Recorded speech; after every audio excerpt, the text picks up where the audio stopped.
Bonjour à tout le monde, bon début de semaine. Je vous fais ce direct depuis la ville de Bauxam. Ce matin, j'aimerais simplement dire bon courage à ceux qui se battent. Vous savez, la vie n'est pas facile. La vie n'est pas un fleuve tranquille. Il y a des hauts, il y a des bas.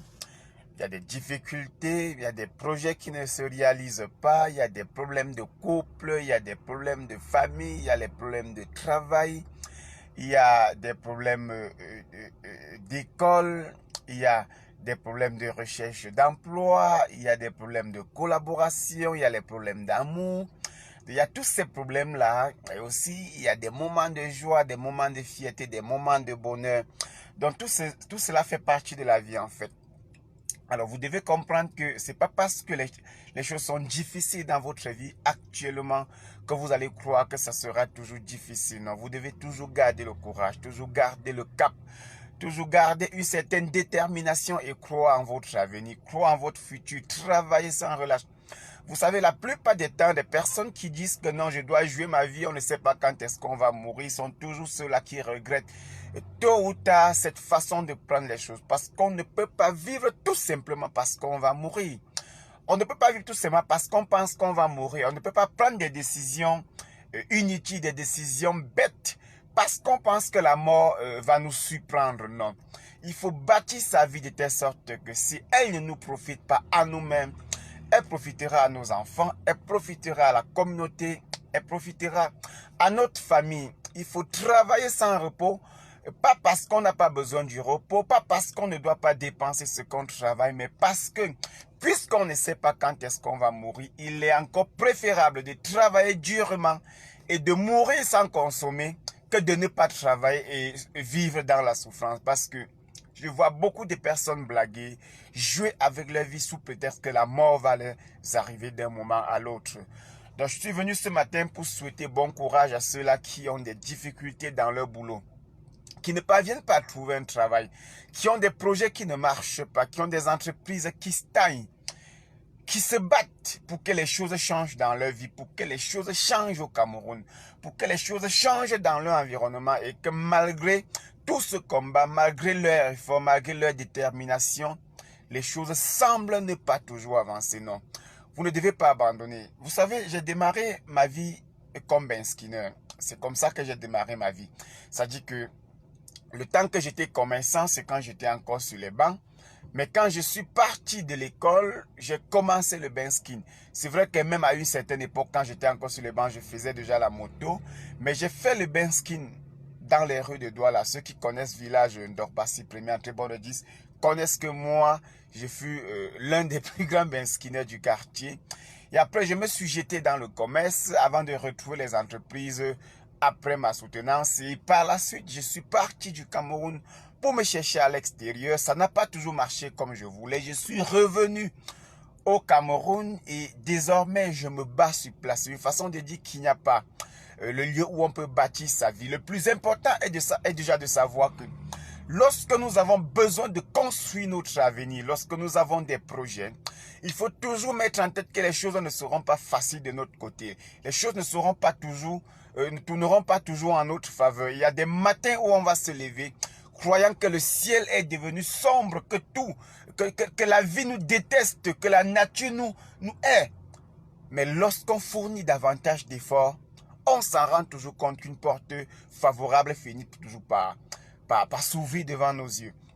Alors, l'erreur, la stupidité, c'est lorsqu'on fait des choses qui ne marchent pas, on continue de les faire sans toutefois vouloir, sans toutefois les améliorer. Parce que lorsque vous n'améliorez pas dans votre vie, lorsque vous ne changez pas, lorsque vous jouez le même disque et par la suite vous attendez une autre mélodie, c'est de la stupidité. C'est pour cette raison que lorsque les choses ne marchent pas, il faut les perfectionner.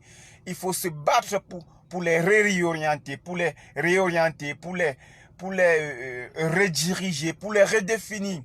Il faut souvent changer de cap. Il faut bien observer et dire, est-ce que j'ai fait les choses de la bonne des manières avant que ça ne marche pas? Ne restez pas stable, ne soyez pas comme le régime de Yaoundé qui parle de la préservation des acquis. Ne soyez pas immobile, ne soyez pas inerte. vous devez vous lever, vous devez changer, vous devez ranger les choses autrement. Parfois même dans notre maison, on est fatigué de voir le canapé sur le même endroit.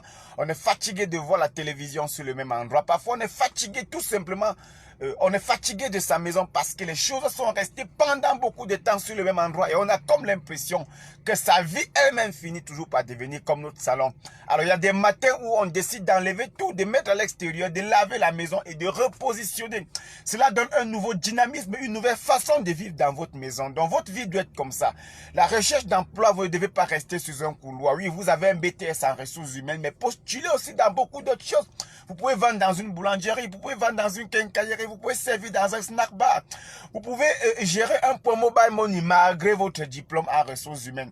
Vous êtes bâti, vous avez ouvert un service de collage de roues, vous avez ouvert une boutique, vous vous êtes acheté une moto pensant que c'était le début du sourire dans votre vie et que cela n'a pas marché. Non. Si ça ne marche pas, malgré le fait que vous ayez investi dans votre service de collage de roues, vous pouvez aussi regarder ailleurs. Vous pouvez aussi tourner votre visage ailleurs. Parce que les choses ne marchent pas souvent dans notre vie parce que nous refusons de nous rendre plus dynamiques. Nous pensons que nous sommes déjà beaucoup battus. Non, il y a un moment où, si tu réfléchis, quand tu décides de t'ouvrir à la réflexion, tu t'en rends compte que ton cerveau n'est même pas encore utilisé à 5%. Quand tu décides un matin, par exemple, de créer les idées d'affaires, ça dit que tu dis chaque jour, j'ai créé 10 idées. Je me lève le matin, je dis, bon, je vais faire dans du bois décoré. Demain matin, je vais faire un fast-food mobile. Le lendemain matin, je vais fabriquer les produits cosmétiques. Alors, quand vous décidez de créer un ensemble d'idées qui peuvent vous permettre de gagner votre vie, vous vous rendez compte tout simplement que votre cerveau est génial. Il peut développer beaucoup de choses dont vous n'êtes pas capable de le faire. Alors, quand c'est comme ça, qu'est-ce que vous faites? Vous vous repliez, vous vous décidez. Vous prenez votre courage, vous redéfinissez les paramètres de votre vie et vous vous lancez. C'est aussi simple que ça. Les choses... Donc, il revient à vous de bâtir votre vie. Il revient à vous de construire votre vie. Il revient à vous d'orienter votre vie. Il revient à vous de décider de ce que votre vie va être. Mais si vous vous dites que vous allez mourir bientôt et que pour ça, il faut jouer votre vie, la vie elle-même va vous jouer bientôt. On ne trompe pas la vie. On ne fait pas le malin avec la vie. On ne fait pas le malin avec la nature. Toutes les filles qui ont passé leur jeunesse en boîte de nuit, pensant qu'elles jouaient leur vie, connaissent les conséquences aujourd'hui. On n'a pas besoin d'expliquer dans un direct ou sur un plateau de télévision. Elles savent qu'elles se sont retrouvées à 35 ans, à 40 ans dans la maison de leur maman. Elles n'ont même pas de relation amoureuse stable. Il n'y a même pas moyen de devenir 4e, 5e femme chez quelqu'un. Oui, c'est justement parce qu'elles ont voulu jouer la vie. Alors quand vous jouez votre vie, c'est comme ça. Vous êtes un homme, vous êtes jeune. Vous êtes adepte des boîtes de nuit, vous êtes adepte du football, vous êtes adepte du pari-foot, vous êtes adepte de tout parce que vous vous dites que la vie est déjà gâtée, que vous ne pouvez plus facilement réussir, que les choses sont dures, que vous n'avez plus rien à perdre ni à gagner. Vous vous mentez à vous-même. Dans quelques années là, vous allez regretter ce passé. C'est pour ça que vous devez prendre conscience. Conscience d'abord personnelle. Conscience sur le plan social, sur le plan communautaire, sur le plan familial. Et vous devez savoir qu'à chaque fois que vous détruisez votre vie, vous faites du mal non pas seulement à vous-même, mais à votre famille, à vos amis, à votre entourage. Parce qu'on vous voit souffrir, on vous voit parvenir, on vous voit marcher sans direction et les gens ont mal. C'est pour cette raison que si vous ne vous bâtissez pas, vous ne pouvez pas bâtir la société. Donc la société n'est pas détruite parce que les autres ont fait du mal. Elle est aussi détruite parce que nous aussi, nous n'avons pas fait les choses de la bonne des manières. Nous n'avons pas organisé notre vie. Parce que si nous nous organisons, nos frères s'organisent, nos amis s'organisent, le quartier s'organise, la ville s'organise, le Cameroun va s'organiser et c'est toute la société entière qui va s'organiser. Ça s'appelle la conscience sociale. Alors quand vous avez cette conscience sociale-là, quand vous avez cette conscience communautaire-là, vous devenez un acteur du chantier de la construction de la communauté. Et quand vous construisez la communauté, vous construisez vous-même. Vous construisez vous-même. Donc vous n'avez pas besoin de dire c'est dur, oui, on sait c'est dur, c'est difficile. Mais vous ne devez pas lâcher parce que c'est difficile. La vie elle-même n'a jamais été facile. Elle n'a jamais été facile. Pour que le Cameroun trace ses frontières, c'était un combat. Pour que ton papa épouse ta maman, c'était un combat. Pour que tu viennes au monde, ta mère a bagarré sur un lit. d'hôpital. Ta mère bagarré pour te nourrir. Ta mère bagarré pour que tu grandisses. Ta mère t'a fouetté. Elle a entré en colère. Elle a crié. Elle a bavardé. Pour que tu deviennes un homme. Pour que tu deviennes une femme. Le jour où ton premier gars t'a dragué, c'était un combat. Le jour où ta première copine t'a accepté, c'était un combat. Le jour où tu t'es fait dévier, c'était un combat. Le jour où tu as fait l'amour pour ta première fois, c'était un combat. Dans ta tête, ça challenge. Comment ça va être? Est-ce que dans la vie, c'est un ensemble de challenges, c'est un ensemble de combats. On combat parce qu'on va à l'école pendant de longues années. On y va à 6 heures, on rentre à 20 heures. On n'a pas mangé. On est obligé d'apprendre. Il y a plus d'électricité. On est fatigué. On veut regarder la télé. Papa nous oblige à apprendre. Alors, on ne peut pas traverser toutes ces étapes et laisser notre vie entre les mains de la ruine tout simplement parce qu'on se dit les choses sont difficiles. Non, levez-vous davantage. Faites des choses que vous n'avez pas encore eu à faire. Vous n'êtes pas obligé de faire toujours ce que vous savez faire. C'est pas parce que tu es mécanicien que la vie tourne autour de la mécanique. Il faut aussi explorer d'autres domaines. Vous demandez comment les gens font pour s'en sortir. Quand tu vois quelqu'un qui passe, qui est au quartier avec toi, il est devenu propriétaire de maison, propriétaire de voiture, propriétaire de terrain. Tu ne dois pas jalouser, tu ne dois pas calomnier. Tu te dis, mais comment est-ce qu'il a fait? On dit, il est allé au marché central, il vendait dans une boutique. Après, il a vendu, il s'est fait un peu de bénéfices. Il a commencé à prendre sa marchandise. Alors, son histoire t'inspire. Tu décides aussi de faire tes choses autrement. Tu ne dois pas rester dans ta zone de confort et te dire, bon, voilà, si ça ne marche pas, c'est parce que le pays est dû. Un jour, Dieu va nous aider. Non, vous n'avez pas besoin de ça. Vous avez juste besoin de vous lever, de refaire les choses, de redéfinir votre vie, de réorienter votre vie, de prendre de nouvelles décisions, de marcher avec de nouvelles personnes, d'entrer dans un nouveau quartier, de commencer à suivre de nouvelles personnes sur les réseaux sociaux, de fréquenter des nouveaux milieux, d'explorer, de lire des nouveaux livres, de regarder les nouvelles vidéos sur YouTube. En fait, tout ce qui vous permet de prendre la vie autrement, de ne pas être ce que vous étiez hier, de ne pas être ce que vous étiez, que cela ne vous a pas apporté. Parce que l'absurdité, c'est quand après 15 ans dans une activité, on n'a pas émergé, on espère qu'on émergera un jour. Non, c'est absurde parce que après 1 an, après 2 ans maximum dans une activité, elle doit commencer à générer de l'argent. Vous n'avez pas donc besoin, si vous avez fait la coiffure, de rester mourir dans la coiffure alors que la coiffure ne marche pas avec vous. Vous n'avez pas besoin de ça. On dit persévérer, certes, mais il ne faut pas persévérer comme un idiot. Il ne faut pas persévérer comme un mouton qui marche en espérant trouver un pâturage, mais qui marche jusqu'à tomber, s'écrouler sur le poids de la fatigue, et mourir juste parce qu'il cherchait un pâturage alors qu'il aurait fallu qu'il tourne un peu sa tête à gauche ou à droite pour constater que jusqu'au bas il y avait un bas-fond avec de l'herbe fraîche qui pouvait peut-être le nourrir. Vous voyez un peu ce que je veux dire. Vous n'êtes pas obligé de persévérer comme des moutons. Vous changez, vous écoutez de nouvelles personnes, vous écrivez vos projets, vous définissez. Vous pouvez vous dire, bon, dès demain matin, je suis coiffeur, ça ne marche pas. Ça fait 5 ans que je coiffe. Je ne m'en sors pas. Je ne peux pas aider maman à se soigner. Je ne peux pas aider papa, voilà, à payer ses factures. Je ne peux pas aider ma petite soeur à finir sa formation. Je ne peux pas aider mon petit frère à payer ses études. Pourtant, moi, je travaille. Pourtant, papa et maman ont investi dans moi. Alors, vous pouvez décider de réorienter, de changer, de regarder autre chose après la coiffure. Vous pouvez faire des gâteaux. Vous pouvez décider de lancer votre kiosque de mobile money. Vous pouvez faire un petit commerce. Vous pouvez fabriquer un produit. Il y a beaucoup de choses que vous pouvez faire. Vous pouvez ouvrir un restaurant, vous pouvez ouvrir une cafétéria, vous pouvez faire des jus pressés. Il y a beaucoup de choses. Et ce n'est pas parce qu'une chose n'a pas marché avec vous que cette chose ne marche pas, non. Une chose peut ne pas marcher avec vous, ça marche avec quelqu'un d'autre. Une chose peut ne pas marcher avec quelqu'un d'autre, ça marche avec vous. Parfois, ça dépend de comment vous êtes positionné, de quel est votre état d'esprit, de comment vous êtes motivé. Il y a beaucoup de paramètres qui entrent dans la réussite d'une activité par rapport à une autre. Donc, ne restez pas cantonné, renfermé. Ne restez pas dans votre zone de confort. Sortez, explorez d'autres univers et vous allez voir, beaucoup de choses pourront changer. Ceux qui disent que Dieu nourrit les oiseaux du ciel, combien de fois des hommes, tant pis pour eux. Si Dieu devait sauver les hommes, je pense qu'il allait commencer par nos amis centrafricains qui ont beaucoup besoin de son aide. Il allait aller en Afghanistan. Il allait aller, voilà, au nord Mali où il y a les terroristes. Il allait aller au nord-ouest, au sud-ouest où il y a la guerre. Il devait aller en Somalie où on n'a jamais connu la paix. Vous voyez un peu ce que je dis. Donc, Dieu nous a déjà aidés à nous donner un environnement où il y a beaucoup d'opportunités en créant la verdure, la forêt, le sol fertile. Voilà, ça c'est en fait le cadeau que Dieu nous a déjà donné. Il revient à nous maintenant d'explorer ce cadeau et d'être capable de profiter. Que de toujours attendre comme si Dieu allait lui-même descendre de ses propres pieds, arrêter nos mains et aller nous montrer le chemin. Le chemin est devant nous. Il suffit que nous décidions. Il suffit que nous prenions la décision de faire les choses autrement, d'explorer. Mais si vous êtes couché dans votre canapé à regarder une nouvelle toute la journée en espérant que les choses vont changer, non. Vous avez menti. Les gens passeront devant vous avec les enfants qui fréquentent dans des meilleures écoles. Les gens passeront avec leurs voitures. Les gens vont construire leur maison. Les gens vont amener leur maman se soigner dans des meilleurs hôpitaux devant vous.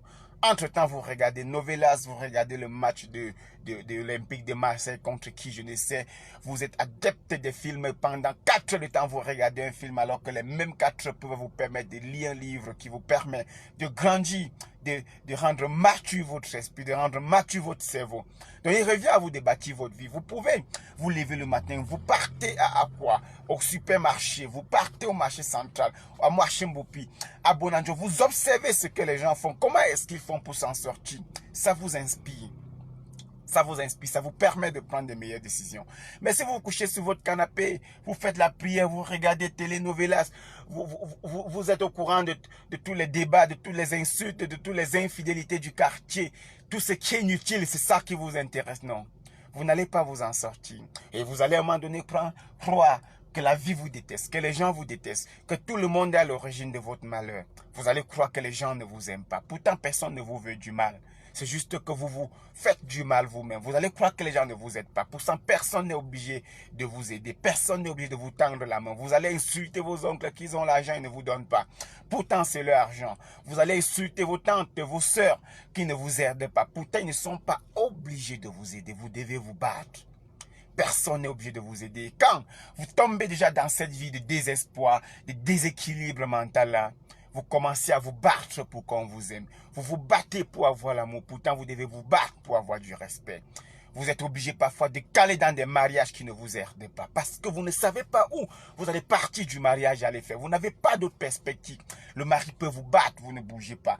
Vous êtes obligé de vivre avec des femmes qui ne vous respectent plus, qui ne vous honorent pas. Mais vous avez peur qu'elles partent parce que vous n'avez plus d'autres opportunités. Vous ne savez même plus si notre femme peut vous accepter. Parce que votre situation est devenue instable et invivable. Alors quand vous commencez à mener cette vie, on ne peut pas dire que vous vivez. Vous vivotez. Maintenant, chacun peut arrêter de vivoter. Il suffit de limiter ces temps de distraction, de limiter ces temps de superflu et d'accorder de l'importance à sa vie. On peut avoir 40 ans, 50 ans, 60 ans, 70 ans.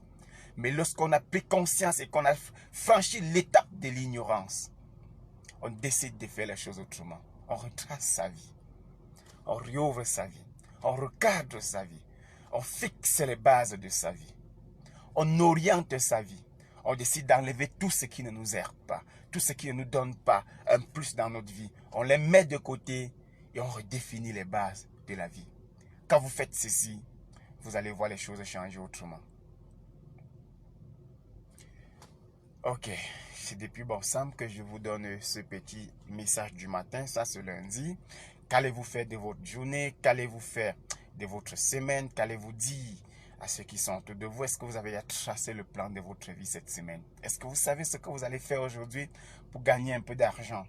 Est-ce que vous savez ce que vous allez faire cette semaine pour gagner un peu d'argent? Si vous ne savez pas, commencez à chercher.